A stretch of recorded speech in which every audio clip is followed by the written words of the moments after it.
अस्सलाम वालेकुम, मैं आपका बबलू लाहौरी भाई। आज एक बड़ी तगड़ी एंड्रॉयड टैबलेट को रिव्यू करने वाला हूं और ये है Lenovo का लीजन टैबलेट Y700 2023। अब ये एक इंपोर्टेड किट टैबलेट है, लोकल ऑफिशियली ये लॉन्च नहीं होता, लेकिन मार्केट में लाइक हॉट केक सेल हो रहा है। रीजन है उसका 120 FPS ये PUBG गेम पे सपोर्ट करता है। स्नैपड्रैगन 8+ Gen 1 का हार्डवेयर है इसके अंदर और एंतुतु पे ये जो स्कोर है बेंचमार्क्स वो 1.3 मिलियन को हिट करता है। मतलब ये वो तगड़े नंबर हैं जो यूजर को अट्रैक्ट करते हैं। फिर यूजर इसीलिए जाता है क्योंकि लोकल में जो ऑफिशियल ब्रांड है वो तो एक बेसिक से कोई यूज वाले हार्डवेयर दे रहे हैं, जैसे रेडमी पैड ऐसी है, उसमें स्नैपड्रैगन 680 का वही बदनामे ज़माना हार्डवेयर है या इस तरह की चीज़ें हैं। तो लोग गेमिंग के लिए कोई टैबलेट ढूंढ रहे हैं। जब इस तरह की चीज़ें मार्केट में आती हैं फिर लोग इनकी तरफ अट्रैक्ट होते हैं। इसकी जो प्राइस है, दो वेरियंट्स है, 8/128 वाला 60-65 हज़ार रुपये के आसपास मिल रहा है मार्केट में, और जो 12/256 वाला है ये आपको 70 से 75 हज़ार रुपये डिपेंड करता है market to market, availability, condition, मतलब काफ़ी फैक्टर्स हैं। लेकिन क्वेश्चन ये है क्या इस टैबलेट को लेना चाहिए या फिर नहीं, इवन गेमिंग के लिए, किस तरह के यूज़ के लिए। अब उसमें मैं PUBG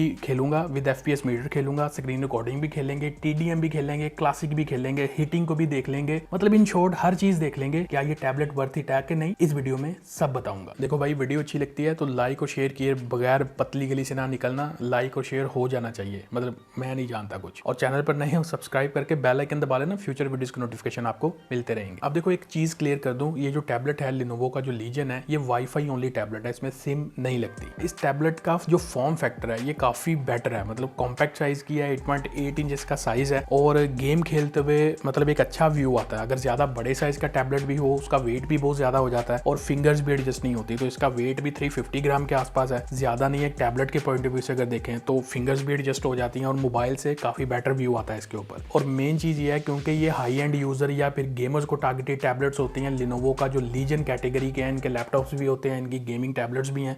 तो इस टैबलेट में ना ऑडियो जैक तो नहीं दिया हुआ, उसके लिए आप कोई कन्वर्टर यूज करोगे या वायरलेस टूटियां वगैरह यूज कर लोगे, लेकिन इसमें जो चार्जिंग पोर्ट है ना वो ड्यूल दी हुई है। एक तो इसके बॉटम साइड पे है और एक इसके दरमियान पे है, इसके मतलब साइड फ्रेम पे। मतलब गेम अगर आप इस तरह खेल रहे हो तो वायर इस तरह अटैच होगे ना साइड फ्रेम के ऊपर, उसमें वायर डिस्टर्ब भी नहीं करती और इसमें बाईपास चार्जिंग जैसे ऑप्शंस भी इन्होंने रखे हुए हैं। गेमिंग स्टार्ट करते हैं, PUBG खेलेंगे क्योंकि ज्यादा उसी की डिमांड है। FPS मीटर भी चल रहा है साथ साथ और ये 120 FPS सपोर्ट करती है बाई डिफॉल्ट है, कोई सॉफ्टवेयर नहीं यूज किया, कोई टूल नहीं यूज किया। बाई डिफॉल्ट इसके जो ग्राफिक्स हैं वो स्मूथ के साथ 120 FPS यहाँ पे सपोर्ट देता है। अब TDM खेला, ऑब्वियसली ये तो वहाँ पे उसने अच्छी परफॉर्मेंस देनी थी, तो TDM खेलते हुए एक्सपीरियंस बहुत अच्छा रहा। डिस्प्ले क्योंकि बड़े साइज का था थोड़ा, तो मोबाइल से एक बेटर व्यू एक्सपीरियंस मिल रहा था, एनिमी जरा दूर से स्पॉट हो जाता है। और जो टच रिस्पॉन्स है इसका वो भी एकदम मक्खन मलाई है, 320 या 350 के आसपास इसका टच सैम्पलिंग रेट है, तो एक अच्छा और मतलब स्मूथ टच चल रहा था गेमिंग पे। जायरो भी हार्डवेयर वाला, तो जायरो की मूवमेंट्स भी ठीक थी।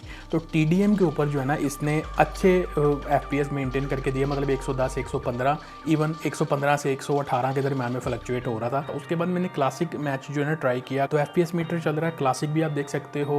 हॉट ड्रॉप करते हुए ना वहाँ पे ये है कि अगर आप मतलब इर्द गिर्द ज्यादा बंदे उतर रहे हैं तो वहाँ पे थोड़े बहुत FPS ये ड्रॉप कर जाता है। अब जाहिर है मैं कोई हैवी प्लेयर तो हूँ नहीं इस गेम का, लेकिन जितनी मुझे खेलनी आती है मैं उस हिसाब से आपको एक एक्सपीरियंस शेयर कर रहा हूँ। तो हॉट ड्रॉप करते हुए जहाँ पे ज्यादा एनिमीज उतरेंगे तो वहाँ पे ये थोड़े बहुत फ्लक्चुएट करता है, मतलब 120 FPS ये सीधा आ जाता है, कोई 90-95 FPS के पास। लेकिन जैसे ही आप ड्रॉप हो जाते हो उतरने के बाद ये FPS जो है ना 110-115 के आसपास मेंटेन कर लेता है। लेकिन अगर आप इसका जो परफॉर्मेंस मोड है ना, जो गेमिंग मोड है, राइट अपना लेफ्ट से स्वाइप करोगे तो वहाँ पे इसको परफॉर्मेंस मोड के ऊपर सेट करोगे ना तो फिर ये आपको अच्छे FPS देगा, 110 से 115, 118 के दरमियान कहीं पे रहेगा और टच रिस्पॉन्स भी ठीक रहता है। और परफॉर्मेंस इसकी क्लासिक के ऊपर, मतलब मैंने जितने भी मैच खेले ना ऑफ द कैमरा बैठ के मैंने काफी गेमिंग किया, कैमरा पे भी बड़े लॉन्ग सेशंस थे, लेकिन यहाँ पे तो मैंने आपको कंसाइजली बताना है ना, तो एक अच्छा गेम प्ले था, मतलब टच रिस्पॉन्स भी ठीक था, जायरो भी ठीक था, डिस्प्ले बड़ा होने की वजह से दूर से एनिमी भी स्पॉट हो जाता है और हर तरह का एक्सपीरियंस जो है ना मेरा क्लासिक के ऊपर अच्छा चल रहा था। और FPS भी परफॉर्मेंस मोड के ऊपर रखने के बाद वो मतलब मेंटेन कर रहा था। और मैंने स्क्रीन रिकॉर्डिंग के साथ भी गेम प्लेस किया क्योंकि एक जितना हैवी प्रोसेसर है ना टैबलेट को लोग बाय करेंगे, यूजर बाय करेगा, स्क्रीन रिकॉर्डिंग भी करना कुछ लोगों की प्रेफरेंस होती है कंटेंट बनाने के लिए या व्हाटएवर जो भी है। लेकिन एक बहुत मेजर प्रॉब्लम मैंने यहाँ पे नोटिस किया है, तो वो मेरी बात यहाँ पे थोड़ी ध्यान से सुनना। स्क्रीन रिकॉर्डिंग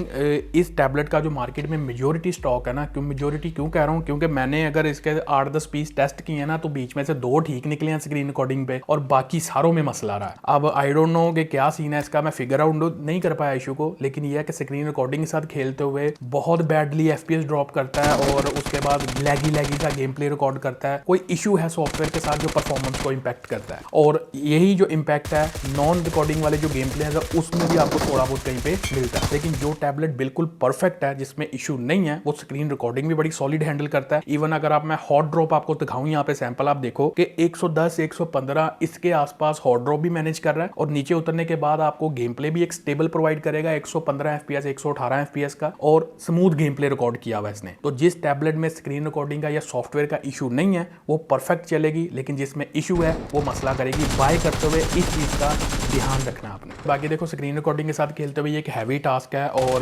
प्रोसेसर की भी फुल मतलब पावर लग रही होती है, और काफी लोडेड टास्क है। जैसे ये मेटल बिल्ड का टैबलेट है, तो इस मौसम में भी ये 40-41 डिग्री को टच कर रहा है। मतलब आगे गर्मी आएंगी तो उसमें भी थोड़ा सा ओवर हीट होने के भी चांस है। आपको इसके साथ कूलर यूज करना पड़ेगा अगर आप स्क्रीन रिकॉर्डिंग करके खेलते हो। अगर आप वैसे खेलते हो तो वैसे तो अभी हीट मैनेजेबल है, इतना इशू नहीं है, वही 35 36 37 के आसपास जो टेम्परेचर जा रहा है, लेकिन स्क्रीन रिकॉर्डिंग से थोड़ा सा बढ़ जाता है। जो 1 घंटा मैंने गेमिंग की ना इसके ऊपर, मतलब 2 मिनट जो सेशन लगाए इसके क्या कहते हैं क्लासिक के, आधे घंटा 35 मिनट का मैच हो जाता है। तो 1 घंटा गेम खेलने के बाद इसका जो बैटरी ड्रेन था ना वो अराउंड कोई 26-27% के आसपास था। थोड़ा सा मुझे ज्यादा लगा, लेकिन क्योंकि मैं परफॉर्मेंस मोड पे खेल रहा था तो परफॉर्मेंस मोड पे थोड़ा बैटरी कंजम्पशन ज्यादा हो जाता है। अगर आप उसको बैलेंस मोड पे रखोगे तो फिर थोड़े FPS पे आपको कंप्रोमाइज करना पड़ेगा, बैटरी थोड़ी सी बेटर मिलेगी। तो ये यहाँ पे सारा सिनेरियो रहा। अब ये जो कॉम्पैक्ट साइज की टैबलेट है, इसके अंदर जो बैटरी है वो है 6550 mAh की। कैपेसिटी उस हिसाब से नहीं है जो एक टैबलेट के अंदर होनी चाहिए 7500 8000 mAh टाइप की, उस तरह की नहीं है। 6550 mAh की बैटरी है, और साथ में 45 वाट की फास्ट चार्जिंग है। तो मेरे पास सैमसंग का 45 वाट का चार्जर पड़ा हुआ था, मैंने उसके साथ इसको चार्ज करके देखा। 1 घंटा 15 मिनट के आसपास ना 10-15 मिनट के आसपास ये 0 to 100 भी चार्ज हो जाती है, मतलब फास्ट स्पीड से चार्ज हो जाती है। और सेकंड जो मैंने आपको ये पोर्ट बताई ना इसके साइड फ्रेम के ऊपर, ये काफी यूजफुल है। इवन गेम खेलते हुए अगर आप इसको चार्जिंग पे लगाते हो तो आप बाईपास चार्जिंग को ऑन कर सकते हो, इनेबल कर सकते हो। उससे ये बैटरी को चार्ज नहीं करेगा, डायरेक्ट आपको पावर प्रोवाइड करेगा। और सेकंड ये कि कन्वीनियंट रहता है कि वायर आपकी बिल्कुल दरमियान में अटैच होती है, आपके इस हाथ को डिस्टर्ब नहीं करती गेम खेलते हुए। कंटिन्यूसली अगर पबजी टाइम आप पूछते हैं ना कुछ यूजर के कितनी खेल सकते हैं, तो अगर आप परफॉर्मेंस मोड को इसके गेमिंग मोड में इसको परफॉर्मेंस मोड पे सेट करके खेलते हो फुल चार्ज करने के बाद, तो 6550 mAh की जिसकी बैटरी है ना अराउंड आपको 3.5 घंटे की गेमिंग कंटिन्यूस प्रोवाइड करेगी। और अगर आप बैलेंस मोड पे रख के खेलते हो तो फिर 4 घंटे का आपको कंटिन्यूस जो गेम प्ले है ना वो पबजी के ऊपर मिल सकता है। बाकी जो इस टैबलेट का मल्टीमीडिया एक्सपीरियंस है, डिस्प्ले IPS है, 8.8 इंच का है, 144 हर्ट्ज वाला है। तो चलने में स्वाइपिंग स्क्रॉलिंग हैवी टास्क हर तरह के हैंडल करेगा, एकदम मक्खन स्मूथ चलता है, वहाँ पे इश्यूज नहीं है। और जो डिस्प्ले क्वालिटी है मार्केट में जितना मैंने स्टॉक देखा है इसमें वाइडवाइन L3 का सपोर्ट है, मतलब L1 ना ही होने के बराबर है ऑलमोस्ट समझ लो। नेटफ्लिक्स या OTT प्लेटफॉर्म आप कोई भी चलाना चाहते हो तो वो 480p पे चलेगा, मतलब क्वालिटी उसकी मज़ा नहीं करेगी। लेकिन हाँ अगर यूट्यूब पे मीडिया कंज्यूम करना या वैसे आप अच्छी क्वालिटी में मीडिया कंज्यूम करना चाहते हो तो वहाँ पे इसकी क्वालिटी काफ़ी बेटर रहेगी। इवन HDR का सपोर्ट आपको यूट्यूब के ऊपर ये प्रोवाइड करेगी। स्पीकर क्वालिटी इसकी बड़ी मस्त है, ड्यूल इसका डॉल्बी एटमॉस का स्पीकर है, डेडिकेटेड ड्यूल स्पीकर है। साउंड की क्वालिटी और इसकी जो रिचनेस है ना वो काफ़ी बेटर है। फुल वॉल्यूम पे हल्की फुल्की आपको बैक पे ना मतलब थोड़ी सी वाइब्रेशन सी फील होगी, लेकिन ओवरऑल जो साउंड क्वालिटी है वो बहुत मस्त है। सॉफ्टवेयर जो वर्जन है इस टैबलेट में वो Android 14 है, जिस पे Lenovo का जो ZUI स्किन टाइप है ना मतलब वो इम्प्लीमेंटेड है उसके ऊपर। कोई ब्लॉटवेयर नहीं है बहुत ज़्यादा, तो मतलब एक्सपीरियंस वैसे ठीक है। फ्यूचर जो अपडेट्स हैं सॉफ्टवेयर की उसके बारे में अभी कुछ भी नहीं मैं कह सकता कि फ्यूचर में अपडेट आनी है कि नहीं आनी, लेकिन अभी के लिए इसमें Android 14 अपडेटेड है। बाकी जो कैमराज है बैक पे डबल कैमरा, एक 13 मेगापिक्सल का मेन है और दूसरा 2 मेगापिक्सल का मैक्रो सेंसर है। और टैबलेट जो होती है उसका जो यूज़ के सिनेरियो होता है वो एक स्मार्टफोन से थोड़ा डिफरेंट होता है।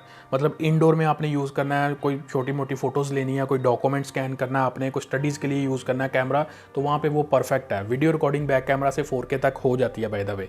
और फ्रंट पे 8 मेगापिक्सल की सेल्फी है। और मोस्टली जो टैबलेट्स हैं इसमें वीडियो कॉलिंग पे यूज़ किया जाता है मोस्टली जो है, तो उस यूज़ के सिनेरियो में जो फ्रंट कैमरा है वो भी एक डिसेंट सा रिजल्ट प्रोवाइड कर देता है। एक और जो इंपॉर्टेंट पॉइंट मैं यहाँ पे डिस्कस करना चाह रहा हूँ वो है पार्ट्स अवेलेबिलिटी। अब ये किट फोन जो भी है ना, अगर कोई पॉपुलर किट फोन नहीं है, कोई नया आ रहा है या अभी कोई इतना पॉपुलर नहीं है तो उसके पार्ट्स नहीं मिलते। टैबलेट के भी नहीं मिलेंगे क्योंकि ये नया अभी मार्केट में इन हुआ है। हार्डवेयर की वजह से इसने तहलका मचाया हुआ, अपने जो पबजी लवर्स हैं वो उसकी तरफ जा रहे हैं। वो तो सारा सिनेरियो मैंने आपको बता दिया। बट अगर फॉर एग्जांपल आप ऐसे यूज़र हो जिसके हाथ से जल्दी ठप्पा खा जाती है टैबलेट या मोबाइल, डिस्प्ले डैमेज के लिए या कुछ तरह का कोई और पार्ट की रिक्वायरमेंट हुई तो वो आपको नहीं मिलेगा, क्योंकि ये ऑफिशियल तो आती ही नहीं है। तो इम्पोर्टेड टैबलेट में या फ़ोन में जो अनपॉपुलर है ना उनमें ये एक बिग डिसएडवांटेज है। तो इन चीज़ों को भी अपने माइंड में रखा करो जब आप किसी भी इंपोर्टेड किट फोन को बाय करते हो। तो देखो जो फाइनल कंक्लूजन है ना, परफॉर्मेंस तो बड़ी तगड़ी है अगर आपको ये अच्छी हालत में और इसका सॉफ्टवेयर परफेक्ट हालत में मिले। स्क्रीन रिकॉर्डिंग वाला जो पॉइंट मैंने हाईलाइट किया ना, जो जो इशू हाईलाइट किया उसको ज़रा थोड़ा अपने माइंड में रखना। और सेकंड ये है, कोई भी हाई प्रोडक्टिविटी टास्क करना है, आपको गेमिंग करनी है, स्क्रीन रिकॉर्डिंग करनी है, परफेक्ट कंडीशन में टैबलेट बाय कर लोगे तो ये हर चीज़ का जो आपके टास्क है ना उनका टेंशन अपने सर पे ले लेगी, मतलब परफॉर्मेंस बेहतरीन मिलेगी।